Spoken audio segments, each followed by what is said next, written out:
Aemeath's role in your team building is to do the craziest portion of your team's overall damage due to her high damage potential, with some slight buffing capabilities to her teammates in the form of damage amplification from her Ultra skill, but it can be restricted based on your choice of teammate. Speaking of teammates, her team building can be restricted as well, because the buff she can grant to herself to significantly boost her damage can only work if she has teammates that can do Toon Rupture damage after casting a Toon Break skill. But the devs incorporated another way to make her self-sustain herself with Fusion Burst's negative status effect if you don't have Lene and Monnier to provide Toon Rupture damage. So she has a lot of teams to choose from. In today's video, I'm gonna break down Aemeath's kit to make it very easy to understand how she works, best build, and how much of a damage decrease you should be expecting in her non-best in slot teams.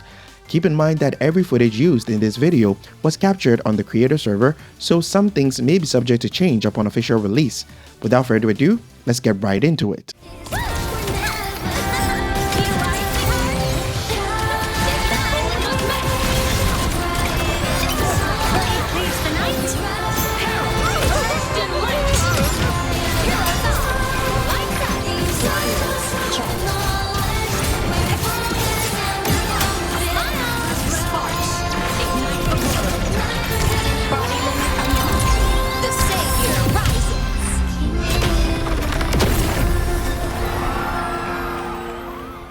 Aemeath's playstyle.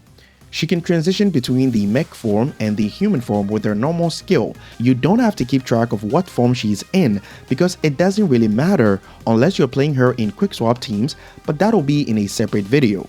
She has this forte bar right here that you need to fill up with blue forte stacks by hitting enemies with basic attacks in the mech form or the human form. These basic attacks will apply Toon Rupture Shifting or Fusion Burst depending on the resonance mode that you select on her skill screen, but we'll get into that very shortly. You can gain additional blue forte stacks by chaining combos with her basic attacks and her skill. In the human form and in the mech form, this skill will appear right after her second basic attack animation ends, and using it will directly transform her into the opposite form and do damage to the enemy simultaneously. These combos will be very important in the rotation section of this video, so be sure to keep that in mind. Once the blue forte stacks are half full, the basic attack stage 4 in the human form and the mech form will allow these two enhanced skills to appear depending on the form that she's in, and using them will perform this special animation that allows her to do damage with her forte circuit and regenerate a pink forte stack that you can see right here.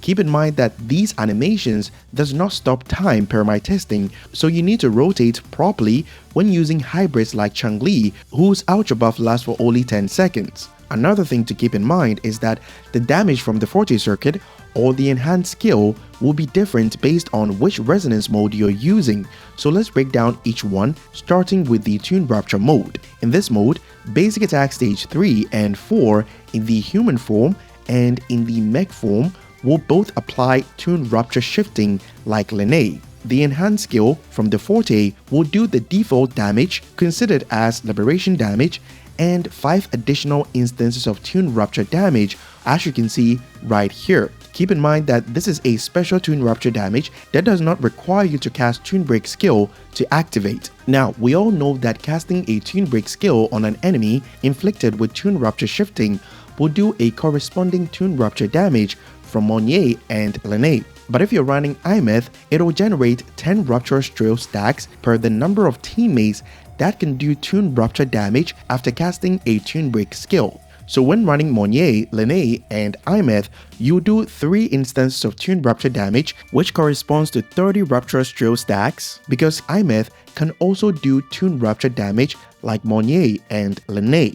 With Rupture Trail on the enemy, casting the enhanced skill will allow the 5 instances of Toon Rupture damage to receive an increased multiplier where the number of Rupture Trail on the enemy gets multiplied by 4%. But it doesn't stop there. The liberation will put Aemeath in a special state for 15 seconds where she can do 10 instances of damage instead of 5, which is crazy. Running Monnier, Lene, and Aemeath also gives you 60% crit damage and 25% amplification specifically for her final ultimate, but we'll get into that very shortly.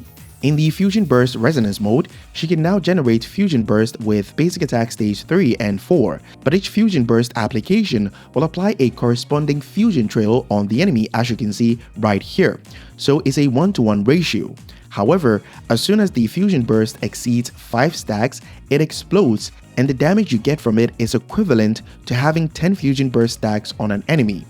Using the enhanced skill in this mode will do the default damage and instantly causes a Fusion Burst explosion, and each Fusion Trail stack will increase the damage multiplier of the explosion by 10%. But there's more. Casting the Liberation will put her in a special state for 15 seconds that increases the default multiplier of the explosion by 200%. Running Aemeath with any unit that can apply Fusion Burst will give her 60% crit damage and 25% Liberation damage amplification for her final ultimate.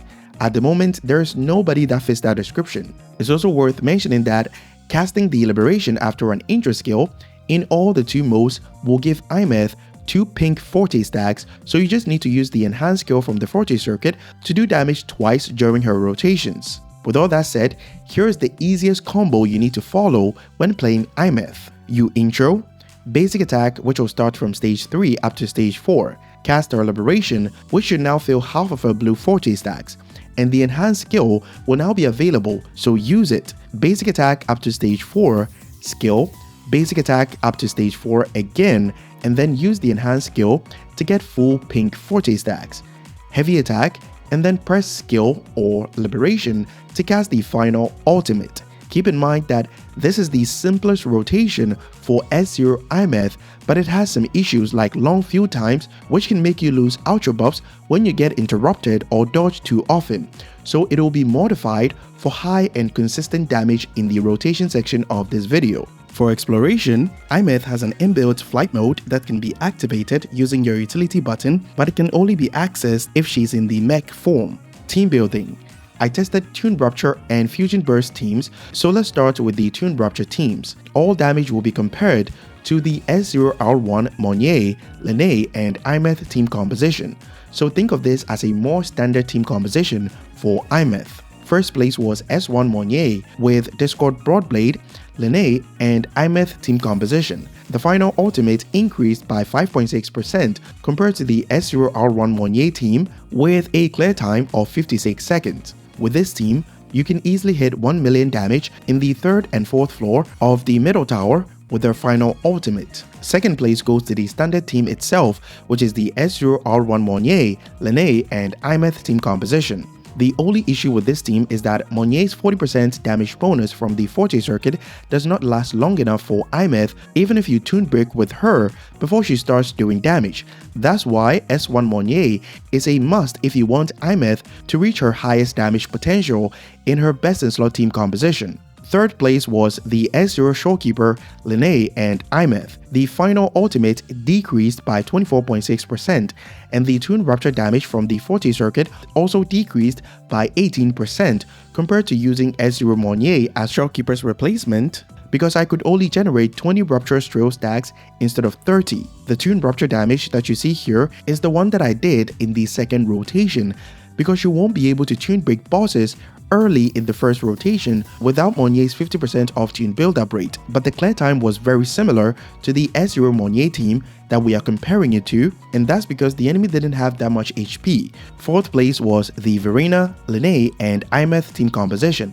The final ultimate decreased by 30% compared to using S0 Monnier as a replacement, and the Toon Rupture damage from the Forte was the same as the Shorekeeper team in the second rotation, because we still have Lene and Aemeath to provide Toon Rupture damage after casting a Toon Break skill to give us 20 Rupture Trail stacks. And the clear time was similar to the previous teams because the enemy dies way too fast, but in extended fights against multiple enemies with higher HP, this will be the worst Toon Rupture team in terms of clear times. For Fusion Burst teams, every damage will be compared to the Brand, Changli, and Aemeath team because that's the most easily accessible mono-fusion team comp, since Brand and Changli are much older units that most of you guys may have on your account. The Chisa Lupa Aemeath team came in first place in terms of damage output and better clear time, which was actually surprising considering Aemeath does not get all the buffs that Lupa can provide. Chisa is here because of the 30% defense rate that allows the Fusion Burst explosion damage to hit much harder, and the final ultimate increased by 33% compared to the Brand Changli team composition. The Brand Lupa and Aemeath team came in second place with a clear time of 70 seconds, and the final ultimate increased by 16% compared to the Brand Changli team composition. Lupa not only buffs Aemeath but Brand as well, and he was able to hit 300k with his forte every rotation. Third place was the Chisa, Changli, and Aemeath team composition. Chisa's buff was not high enough to significantly improve the personal damage of Aemeath and Changli, which is why it led to a clear time of 75 seconds, but it's still pretty decent, and it gets better if you know how to quick swap. Fourth place will be the standard team, which every team was being compared to. The issue with this team is that it lacks a universal buffer like Chisa and Lupa, but a clear time of 83 seconds in the middle tower is still pretty decent in my opinion, so feel free to use this team composition, and it gets even better if you know how to quick swap. Now let's cover her build. Weapon priorities will be based on this sheet right here, which is a record of my runs in the middle tower based on how much liberation damage she can do with different weapons. Emerald of Genesis should be the best weapon alternative overall if you cannot afford her signature weapon. The passive is easily accessible since Aemeath casts her skill more often. It is 24.4% worse than her signature weapon in terms of liberation damage output. But Changli's signature should be better than Emerald of Genesis in terms of liberation damage output because you can run a crit damage full cost echo along with the crit damage substat that it provides.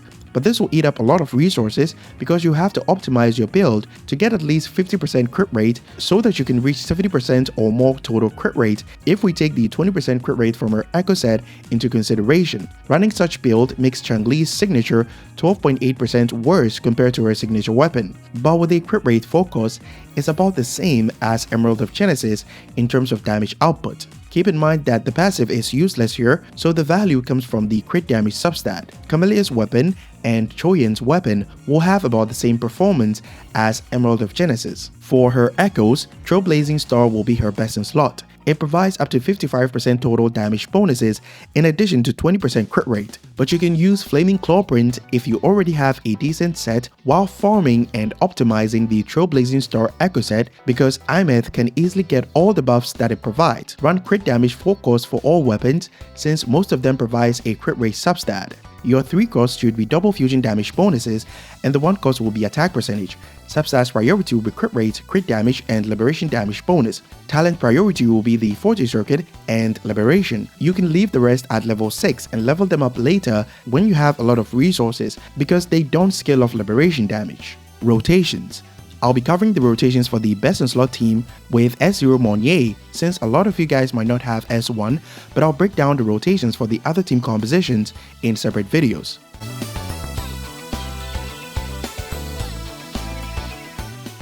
You first switch to Aemeath and basic attack until she reaches the 4th stage and then press skill. We are doing this to get stacks before an intro skill so that she doesn't lose the ultra buff prematurely. You can now go back to Monnier and basic attack to get full 40 stacks, heavy attack to go into flight mode, skill, and basic attack until the blue 40 gauge is full, heavy attack and cast her liberation, echo skill, and intro with Lene. Use her skill, liberation, hold your basic attack button until she attacks the enemy automatically, jump 3 times and then press basic attack to plunge. Cast her skill to dropkick the enemy and use her echo skill. You can see here that the Toon Break skill is available for us to use, but I'm intentionally delaying it so that Aemeath can keep the buff from Monnier as long as possible. Intro with Aemeath, basic attack until she reaches stage 4, which will make the enhanced skill become available, but don't use the enhanced skill just yet. Cast the Toon Break skill to activate Monnier's buff, liberation. Use the enhanced skill now and then basic attack until the next enhanced skill becomes available again and then use it. Keep holding your basic attack button here as the animation is ongoing and she'll do damage with her heavy attack right after, which will unlock the final ultimate. You can press skill or the liberation button to summon the big extra strider and do massive damage. Basic attack to the 4th stage in the Aemeath form, press skill, echo skill, intro with Monnier, and then repeat the rotation once again. You can copy the same rotation for S1 Monnier, but the only difference is that you can cast Tune Break at any time during the rotation. Sequences.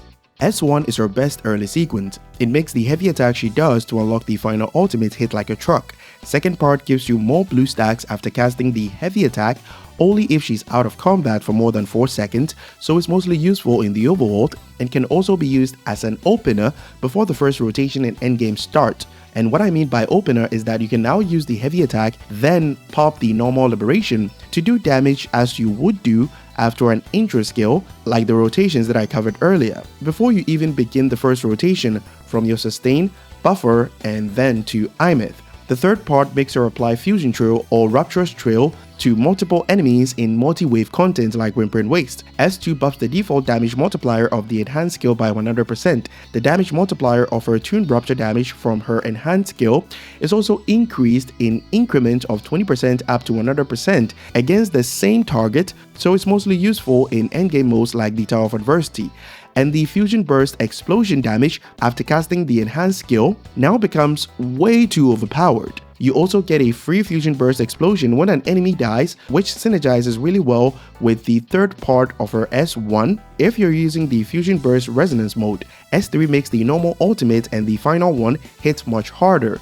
The heavy attack that she does to unlock the final ultimate now applies Tuned Rupture Shifting and Fusion Burst. Remember what I said about needing teammates to get the buffs from this passive? S3 will now remove that restriction. S4 provides 20% all-type attribute damage bonus to everyone in her team, regardless of the attribute that they belong to. S5 gives you more fuel to fly around in the overworld. When she takes a fatal blow, she can revive herself much like Showkeeper's revive passive and gives a shield to everyone in the team for 5 seconds. S6 gives her 40% more liberation damage bonus. Remember those tuned rupture damage that she does after using her enhanced skill in the tuned rupture resonance mode? Yeah, this damage was actually ignoring her crit damage stats. With S6, all the 10 instances of Tuned Rupture damage will now crit with a maximum crit damage cap of 275%. The same applies to the Fusion Burst explosion damage after using her enhanced skill. S6 now doubles the amount of Rupture's Trail or Fusion Trail that she can apply on enemies with max stack limit of 60. Whenever you use the enhanced skill, Aemeath will now apply 10 stacks of Rupture's Trail or Fusion Trail on an enemy depending on the resonance mode that she's in. After hours of testing, her main issues that I encountered was the inability to apply Fusion Trail and Rupture's Trail to multiple enemies in multi-wave content, but S1 can fix that. However, the other main issue at S0 is the slow application of Fusion Trail and Rupture's Trail application being heavily restricted to Monnier and Lene. The only sequence that can fix that is this part of S6, which is a crazy investment to make, so I recommend getting Monnier and Lene over S2 up to S6. That'll be all for my Aemeath character breakdown. Be sure to leave a like and subscribe to help support the channel because it's free and you can always change your mind. Our Discord link will be in the pinned comment if you're having any issues with the game, help with your build, or just want a place to chill or hang out. Catch you guys in the next one. Bye bye.